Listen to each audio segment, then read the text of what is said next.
Light first passes through Laura's cornea, the clear outer covering of the eye. It then passes through the pupil to the lens, which bends or refracts the light to focus the visual image on the retina.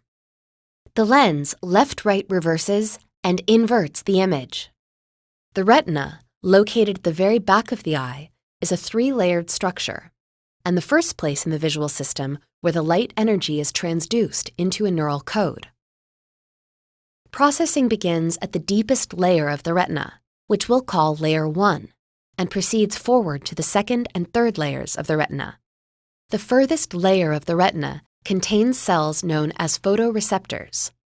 There are two kinds of photoreceptors, rods and cones, which are each named for their shape.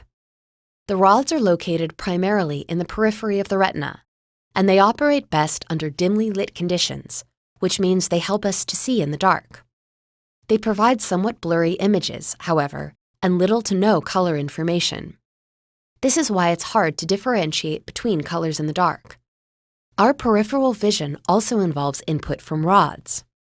Cones are located primarily in the center of the retina, on the fovea, and they operate best under well-lit conditions. Cones help us to see objects clearly and allow us to see color, which is why it's easy to see colors during the daytime. To remember what cones do and their location, just think of the letter C, which stands for cones, clarity, color, and center of retina, which translates to the center of our visual field. Since it's a bright, sunny day on the soccer field, Laura's cones are quite active. As Laura is keeping her eye on the ball, the image of the soccer ball is focused on the fovea of Laura's retina, that is, where the cones are located. The soccer ball appears very clear. The fans in the stands, however, are in Laura's peripheral vision and appear slightly blurred because their images are focused on the rods, located in the periphery of the retina. Once processed by the rods and cones, information about the soccer scene is sent forward to the bipolar cell layer of the retina. Bipolar cells use the neurotransmitter glutamate to communicate. There are two types of bipolar cells, off cells and on cells. Off cells depolarize to light off or dark objects on light backgrounds. For example, the black pattern on the white background of the soccer ball. On cells depolarize to light on or light objects on dark backgrounds. For example, the white portions of the soccer ball on the much darker green grass. Each bipolar cell responds to a tiny portion of Laura's overall visual field in a center versus surround fashion, meaning that each bipolar cell's response in the center is opposite of that in the surround. The bipolar cell response to the visual field begins when an individual cone sends information about a small portion of the visual scene it is responding to, in this case, the edge of the soccer ball, onto the bipolar cell layer. The bipolar cells receive the information about the edge of the soccer ball from the cone and compare it to information received from adjacent cones. The bipolar cells then enhance the differences between information received from multiple cones.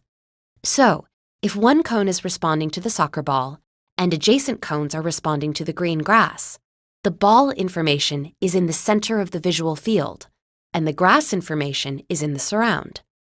The bipolar cells enhance the difference between ball information versus grass information, which enhances Laura's perception of the ball distinct from the grass. The third and most forward layer of retinal cells is called the ganglion cell layer. Much like bipolar cells, ganglion cells respond to information in their receptive fields, the portion of the visual world to which an individual photoreceptor responds, in a center versus surround fashion. This means that the response to the center is the opposite to that in the surround. The center versus surround organization enhances our perception of borders and contrasts and helps us to pick out objects from backgrounds. As a result, Laura is able to see the edges of the soccer field and pick out the ball from the surrounding grass. There are two types of ganglion cells: M cells, which stands for magnocellular or big cells, and P cells, which stands for parvocellular or small cells. The M cells have larger receptive fields and their job is to detect movement. Laura can perceive whether the soccer ball is moving toward her or away from her, thanks to the operation of her M cells.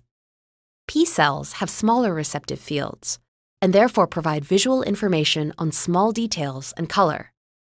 Laura relies on her P cells to help her distinguish the blue jerseys of her teammates from the red jerseys of the opposing team when trying to locate a teammate to whom she can pass the ball. In addition to the back-to-front photoreceptors to bipolar cells to ganglion cells transmission of information in the retina, there are also 2 layers dedicated to lateral or sideways communication.